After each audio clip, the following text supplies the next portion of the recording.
Hello, I'm Chris Osmond, and this is Solutions. Enough complaining, let's fix America. Now, let's move on to topic number two. The government never seems to see any of these problems that come up. They always seem to react instead of being proactive. That includes 9/11. I mean, there were even memos that went around talking about how our government was given fair warning that there was going to be an attack, and that Osama bin Laden would be behind the attack, and even the form of the attack, and the methods, the means and methods that would be used to carry out these attacks. Our government had this information, but they never ever seemed to foresee any of these things. Let me backtrack a little bit, because I will say this. There's a video of Obama talking about that we might be facing a Spanish flu in the next 5 years, he even says. And sure enough, here we are within 5 years, and we're facing this pandemic. And our current president basically eliminated the agencies that were tasked with foreseeing those problems and tracking those problems around the world, and even possibly mitigating or helping America avoid the problems that we face right now. So, for the most part, it seems odd to me that our government never, ever seems to be proactive or any of these emergencies that we ever face. They always react. And of course, who could, actually see the pandemic coming? But there was fair warning. There have been people that have given fair warning. But 9/11, there was definitely fair warning. It's come out that there was fair warning. And then they use those things. This is the problem. They use these emergencies to erode everybody's privacy. We now live in a surveillance state where almost everything you do is surveilled, at least by the private sector. And now the public sector, the government, is wanting the private sector to give up all your information, to provide all your private information, any surveillance that they have, to the government.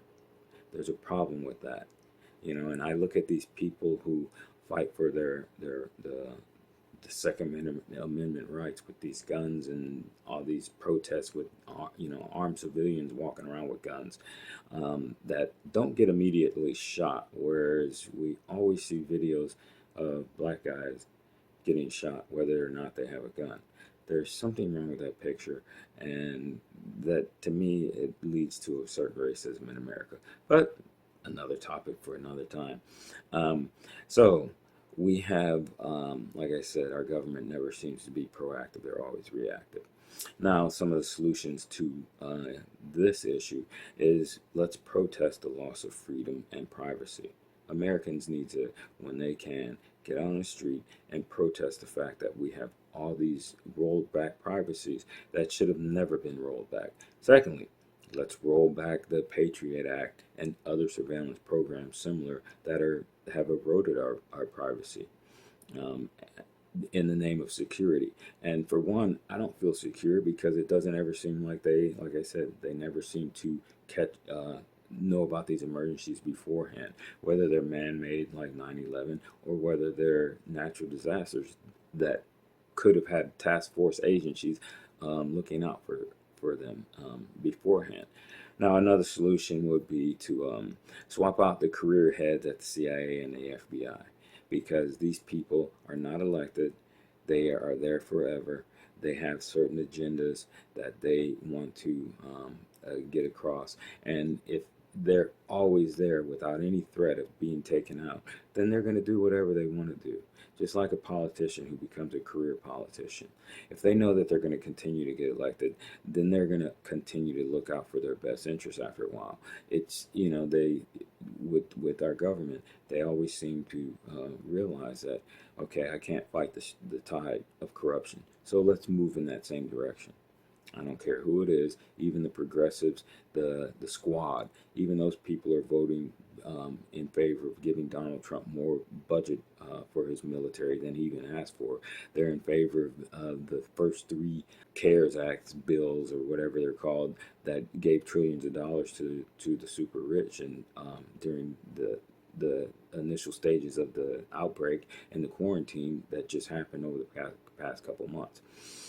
So let's swap out those heads and let's actually get people in there, maybe lower ups that have been training to take over these positions, that do have a sense of urgency as far as fixing the problems with this country and rooting out some of the biggest threats to the United States. Because that Russiagate thing, I mean, I don't care how you feel about it, it resolved nothing. It came up to no conclusions, and other than that, there was no proof of anything that and like I said, I've always said I'm not a big Trump fan, but we have no proof that he colluded with Russia.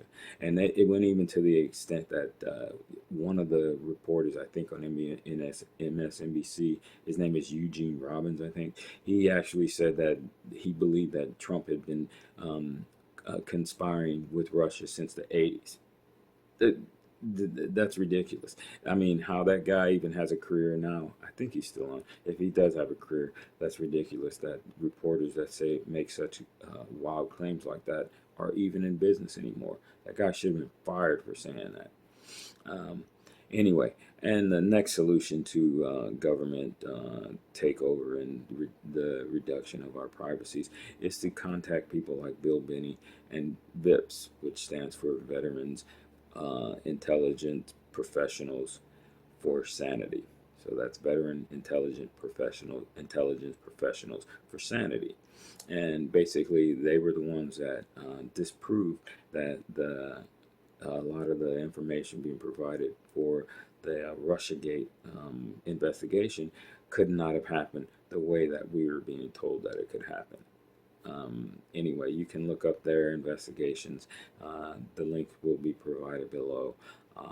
And also, Bill Binney was an intelligence professional who actually had created a way for America to surveil terrorists without having to erode the privacy of American citizens.